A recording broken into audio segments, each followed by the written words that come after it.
नमस्ते बच्चों, जय हिंद, वंदे मातरम।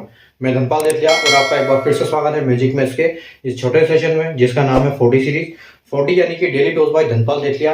ये एक ऐसी सीरीज है जिसमें इंपॉर्टेंट क्वेश्चन का डोज आपके लिए डेली लेके आता हूँ दोपहर के 12 बजे मैजिक मैथ्स ट्रिक्स के यूट्यूब चैनल पर।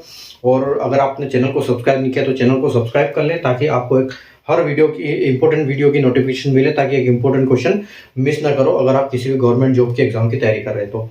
ठीक है, आज की अगर बात करें हम तो आज का क्वेश्चन में लेके आया हूं टाइम एंड वर्क के टॉपिक से। ठीक है, टाइम एंड वर्क का क्वेश्चन है और आप देख सकते हो ये एसएससी के सीएचएसएल में 25 मार्च 2023 को शिफ्ट 1 के पेपर में ये क्वेश्चन आया था। ठीक है, तो ये क्वेश्चन ऐसे क्वेश्चन है जो कि इंपॉर्टेंट में पहले प्रीवियस क्वेश्चन पेपर से ही लेके आता हूं आपके लिए। ठीक है, तो अभी देखो क्वेश्चन का आज का क्या है। क्वेश्चन है कि A can complete 3/8 of work in 36 days. ठीक है, and B can complete half of the same work in 27 days. Which of the following statement is are correct? ठीक है, तो यहां पर हमको दो स्टेटमेंट दी हुई है। ठीक है, कि A is less efficient than B और A and B working together can complete 11/15th of the same work in 36 days. ठीक है, A किसी कार्य को किसी कार्य का 3/3 सहित 8वां भाग ए किसी कार्य का 3/8वां भाग, ठीक है, मतलब 3/8वां भाग 36 दिनों में पूरा कर सकता है और बी उसी कार्य का आधा भाग 27 दिनों में कर सकता है। निम्नलिखित में से कौन सा कथन सही है? ए बी से कम कुशल है। ए और बी मिलकर कार्य करते हुए समान कार्य का 11/15 भाग का 36 दिनों में पूरा कर सकता है। ठीक है, तो देखो जब ऐसे क्वेश्चन आता है कि जब काम भी आधा दिया हुआ था, कुछ काम का कुछ हिस्सा दिया हुआ था, जैसे यहाँ पर 3/8 दिया हुआ है, 3/8। ठीक है, 3/8 दिया हुआ है, तो उसको हम कैसे करेंगे? इसको सबसे पहले हम क्या करेंगे, इसका पूरा निकालेंगे कि ये जो आदमी है पूरा काम कितने दिनों में कर सकता है। ठीक है, तो यह क्या बोल रहा है कि ए जो है ए कितना करता है, 3/8 वर्क कितने दिन में करता है? ये 36 दिनों में करता है। ठीक है, बी कितने दिन में करता है और बी उसी काम को कितने में करता है? हाफ, यानी कि 1/2 इजिकल टू और कितने दिन में करता है? ये 27 दिन में।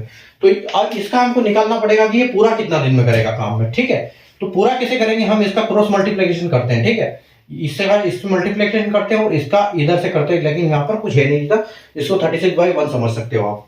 तो देखो इसको डिवाइड करेंगे पहले 36 से 3 का, यानी कि यह 12 बचेगा और यहां पर कितना हो जाएगा?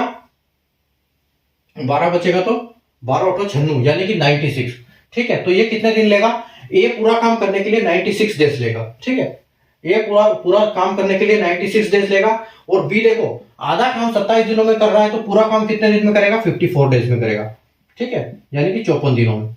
तो 54 मतलब इनका क्षमता क्या है कि ए 96 एक काम को 96 दिन में करता है और बी उसी काम को 54 दिन में करता है। तो एक चीज तो यहां पर पता लग गई कि जो एक कथन है A is less efficient than B, यानी कि ए कम एफिशिएंट है क्योंकि वो ज्यादा टाइम ले रहा है, और बी क्या जल्दी काम कर रहा है, इसका मतलब कि ज्यादा एफिशिएंट है। ठीक है, तो ज्यादा कुशल यानी कि बी है आपका, क्योंकि वो 54 दिनों में काम कर रहा है। ठीक है, तो A is less efficient than B. ठीक है, तो ये बिल्कुल जो कथन आपका फर्स्ट वो है वो बिल्कुल सही है।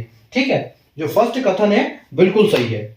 उसके बाद अभी हम दूसरे स्टेटमेंट पे चलते हैं। ठीक है, ये तो पहला स्टेटमेंट हो गया। पहला स्टेटमेंट उसका सही है कि A is less efficient than B और ए बी से कम कुशल है, यानी कि वो बिल्कुल कथन सत्य है। अब दूसरे कथन को ये करने के लिए, चेक करने के लिए हमको क्या करना पड़ेगा? इसका टोटल वर्क निकालना पड़ेगा और उसके बाद उसको जो उन्होंने दिया है कि इस काम को कितने ये करेगा, जो दूसरे स्टेटमेंट में दिया हुआ है कि ए and B working together can complete 11/15th of same work in 36 days. ठीक है, तो वो हमको चेक करना पड़ेगा। तो उसको कैसे करेंगे? सबसे पहले हमको इनका एलसीएम लेना पड़ेगा। तो देखो यहां में आपको एलसीएम, बड़े नंबर है, छोटे नंबर होते हैं तो हम आसानी से इनकी एलसीएम ले लेते हैं। तो मैं आपको एक ट्रिक बताता हूं कि छोटे नंबर का एलसीएम कैसे लेंगे। ठीक है, तो आपको देखो आपका एक है नंबर 96 और दूसरा है 54, और देखो एक चीज मुझे इनमें दोनों में कॉमन लग रही है, 6।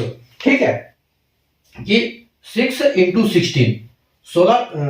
ठीक है, 16 × 96 होता है और 9 छंग की भी 54 होता है, तो 6 इंटू 9, 6 इंटू 9 54 होता है, और 16 इंटू 6 भी 96 होता है। तो यहां पर हम बोल सकते हैं कि 6 का तो मल्टीप्लाई हम कर सकते हैं, ठीक है, लेकिन इन दोनों का हमारे पास मल्टीप्लीकेशन नहीं, तो हम इन दोनों का मल्टीप्लाई करके इसके साथ मल्टीपल कर देंगे। तो आपको देखो 16 में कितना होगा, तो 16 था, हम अगर 160 होगा तो उसमें से आप 16 कम कर दो, यानी कि 144। तो आप कर सकते हो 144 का इन मल्टीप्लाई, 6 में कर सकते हो 144 का। तो ये कितना होगा, ये देखो 6 चौके 24 का 4, 2, फिर 6 चौके 24 और 2 26 का 6, हासिल आया 2, और 6 कम 6 और 1 8, यानी कि आपका एलसीएम क्या आ जाएगा, 864 आपका एलसीएम होगा, ठीक है, 864 आपका एलसीएम होगा।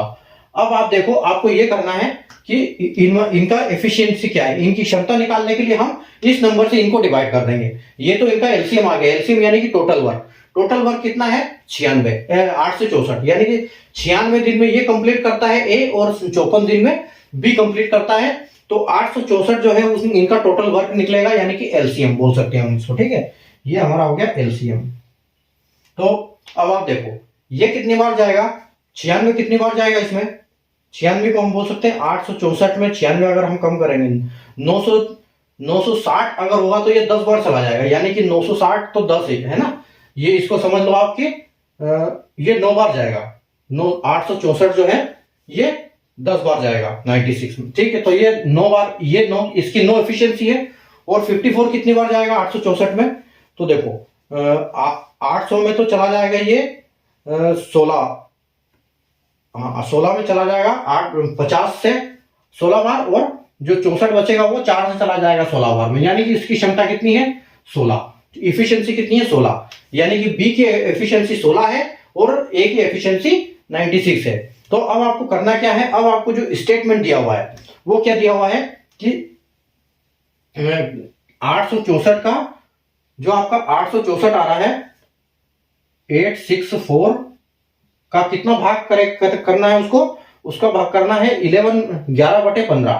तो 11/15 उसको काम करना है, और कितनी क्षमता से करना है, इन दोनों मिलके करेंगे, यानी कि 16 और 9 25, ठीक है। तो देखो ये 25, और अगर हम इसको सोल्व करते हैं, ठीक है, इसको सोल्व करने पे हमको अगर 36 मिलता है, तो इसका मतलब जो हमारा स्टेटमेंट दूसरा वाला स्टेटमेंट है वो सही होगा, और अगर इसका ये नहीं होता तो गलत होगा। लेकिन आप यहाँ देख रहे हैं कि यहाँ भी 25 है और यहाँ पर 25 है, और ऊपर 5 का कोई मतलब ही नहीं है, तो ये हमारा स्टेटमेंट सही नहीं है, क्योंकि ये सॉल्यूशन से 36 नहीं आएगा। यहाँ कुछ आंसर कुछ भी आए लेकिन 36 नहीं आएगा, इसका मतलब हमारा जो ये है गलत है, ठीक है। हमारा सिर्फ जो हमारा जो फाइनल आंसर होगा, फाइनल आंसर क्या आ जाएगा, ठीक है, फाइनल आंसर होगा हमारा कि A is less efficient than B, सही है। और जो सेकंड स्टेटमेंट दिया था इन्होंने, A and B working together can complete 11/15 of the same in 36 days, वो हमारा स्टेटमेंट गलत है। तो हमारा जो फाइनल आंसर आएगा वो क्या आएगा, ओनली 1, ठीक है,